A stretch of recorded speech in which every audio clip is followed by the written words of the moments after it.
Para poder entender la realidad africana y cuál es la situación actual, tenemos que revisar un poquito la historia de la ocupación del territorio africano y las características que tuvieron estos pueblos eh, que habitaron en estas regiones.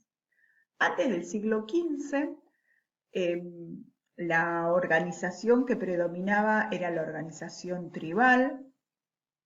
En general, las comunidades vivían en las zonas próximas a las costas. En la zona del desierto estaban habitados por los beduinos, que en general siempre se ocuparon del comercio entre toda la zona de África subsahariana y la del norte de África. Si vemos un mapa, esperen, porque si no se nos va a complicar. Acá, entonces les decía, antes del siglo XV, las principales comunidades tribales vivían en esta zona, en zonas costeras, ¿sí? Y los beduinos atravesaban toda esta zona del Sahara para comerciar con Europa.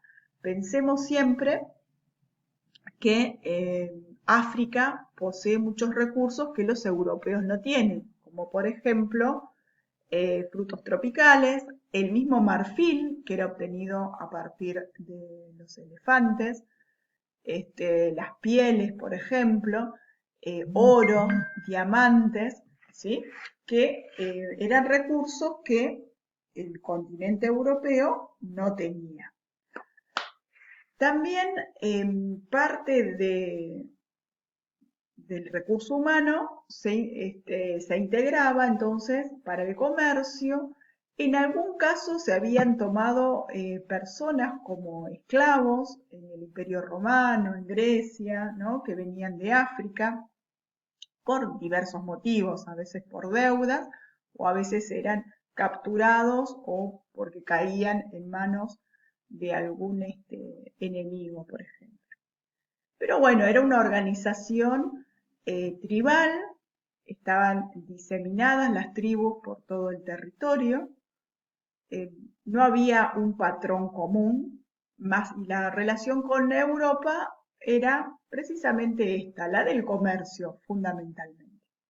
Entre el siglo XV y el siglo XIX, como ustedes recordarán que vimos el año pasado, se produce un gran cambio dentro de África. Y esto se debe a que compañías inglesas, holandesas, en algunos casos francesas también, capturaban a las personas que vivían en la zona de la costa para ser trasladados en buques hacia todo lo que es Centroamérica y Brasil y ser utilizados como mano de obra esclava para la producción de, por ejemplo, el azúcar, el algodón, el tabaco. Prácticamente eran las economías de plantación, ¿se acuerdan que nosotros vimos? ¿Esto qué significó? Por un lado, para que África perdiera gran parte de su población debido a que las personas que eran capturadas eran personas jóvenes en su mejor edad para poder trabajar. Por lo tanto, esto va a significar un retraso en el crecimiento demográfico. Y por otra parte, ante esta situación, a lo largo del tiempo, las distintas tribus van dejando las costas y se van trasladando hacia el interior, que eran lugares más inhóspitos, porque, como decíamos anteriormente, estaban las selvas, digamos, son ambientes ocupados por selvas, por bosques, ¿sí? A veces zonas bastante desérticas.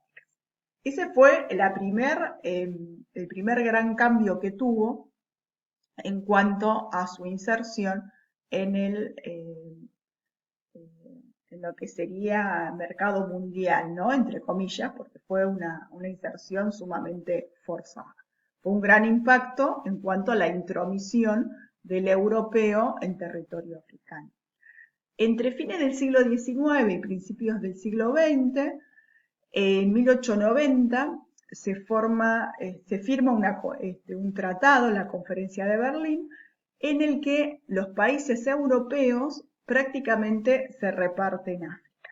Ustedes piensen que a fines del siglo XIX estamos en los albores de la Primera Guerra Mundial.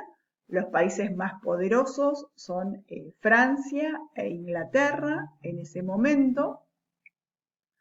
Y la lucha estaba, más allá de la lucha militar, había una carrera por la ocupación de territorios y la obtención de recursos. Recordemos una vez más que África tiene recursos que Europa no tiene, por eso también se la denomina la despensa europea, con todos los productos tropicales y los minerales que posee. De esta forma se van a repartir gran parte del territorio africano, fundamentalmente entre Francia y Gran Bretaña. Se suman después Bélgica, en algunos casos Italia, Alemania que llega más tarde, Portugal. Ahora vamos al mapa si es más sencillo. Si ustedes se fijan, en toda esta zona del Golfo de Guinea, todos estos pequeños países, ¿sí?, que están acá ubicados, por ejemplo, Côte d'Ivoire o Costa de Marfil era un territorio francés, ¿sí? Entonces, se van a ubicar un territorio francés, un inglés, uno francés, uno inglés, uno francés, un inglés. Entonces, esto da cuenta de la competencia fundamentalmente entre Gran Bretaña y Francia por los territorios. Esto va a significar también esta forma de los países. Fíjense que son países alargaditos porque la idea era producir un puerto. Fíjense como las principales ciudades están sobre la costa para sacar la producción lo más rápido posible. Si ustedes se toman el trabajito de ver cuál es la lengua oficial, van a ver que es la lengua oficial o es francés o es inglés, fundamentalmente, y el pueblo habla distintos lenguajes según la etnia a la que corresponde. Ya a partir de 1950, 60, comienza a independizarse. Prácticamente para los 60 se independizan la mayoría de los territorios africanos, ¿sí?, los países, pero termina la dependencia política y comienza la dependencia económica. Esto va a significar una situación bastante complicada, que ahora vamos a ver. Esta breve repaso, igual tienen material sobre esto, trajo muchas consecuencias que aún hoy no logra superar. Ustedes piensen que la ocupación europea fue de entre 70 a 80 años en algunos casos, y sin embargo, las consecuencias de esa ocupación colonial europea pueden verse actualmente.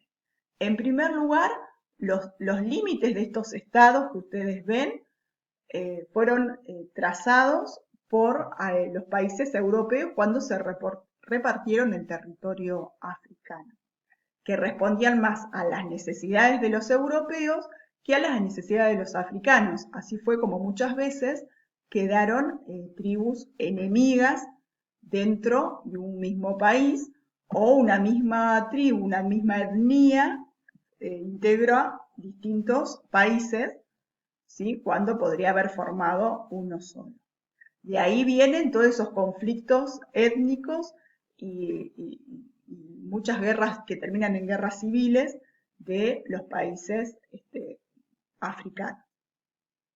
En segundo lugar, economías monoproductoras y orientadas a la exportación. El europeo lo que quería era un recurso determinado, como puede ser el algodón en toda esta zona, ¿sí?, en la zona más semiárida, puede ser plantaciones de cacao en la zona tropical, de maní o de cacahuate.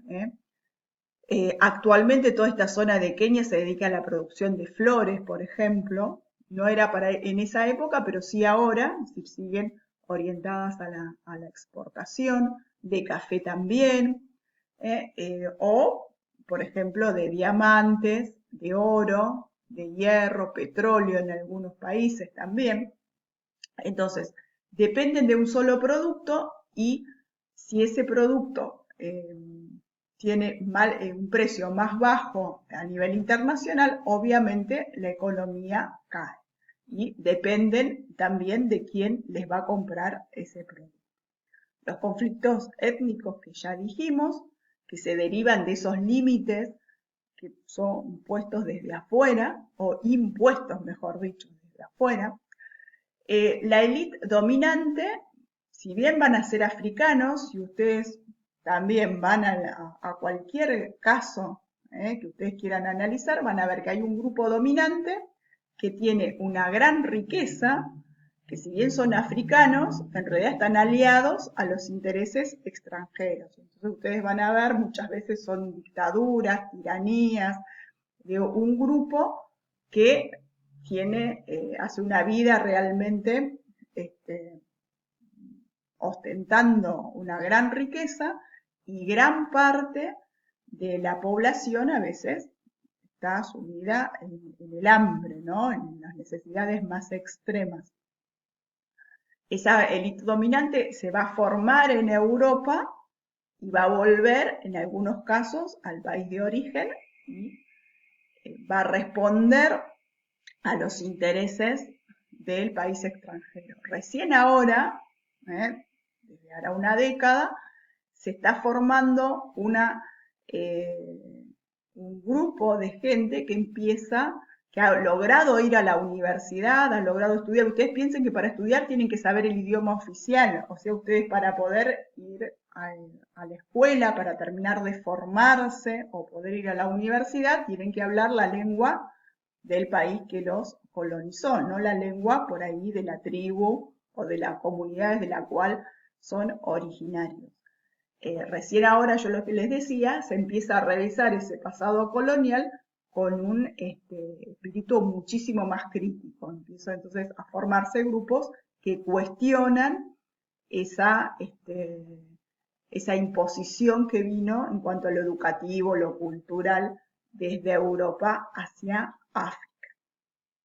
Y la dualidad social y cultural que tiene que ver con esto que yo les decía. Por un lado está el país colonial y el grupo de población que está asociado a los intereses del país colonial, y por otra parte las comunidades locales. Las ciudades africanas son las que más crecen a futuro, ¿sí? Por ejemplo, Nairobi, en Kenia, son las que más van a crecer, no porque tengan mayor actividad económica, sino porque las comunidades rurales son expulsadas o ven que no tienen posibilidades en sus lugares de orígenes y van a incrementar esas grandes ciudades capitales. A veces están Dhaka, por ejemplo, que están que forman, mejor dicho, la capital del país, ¿sí? Esas serían algunas de las cuestiones más importantes que ha dejado la ocupación colonial europea. Todo esto lo tenemos que tener en cuenta a la hora de analizar el turismo. Otra cuestión que ahí no está escrito es la cuestión de infraestructura y de comunicación. La comunicación y la infraestructura, como yo les decía, tiene como función sacar la producción del interior al puerto. Entonces, las vías ferroviarias datan de esa época colonial, muchas veces las rutas no están construidas o no tienen mantenimiento, no todos tienen puerto para la exportación y la conflictividad que está siempre al borde del estallido social. No en todos lados, pero sí en muchos casos. Los parques nacionales a veces se constituyen en áreas de refugio, como áreas neutrales, para escapar de esos conflictos étnicos, ¿sí? Que caracterizan gran parte de estos países.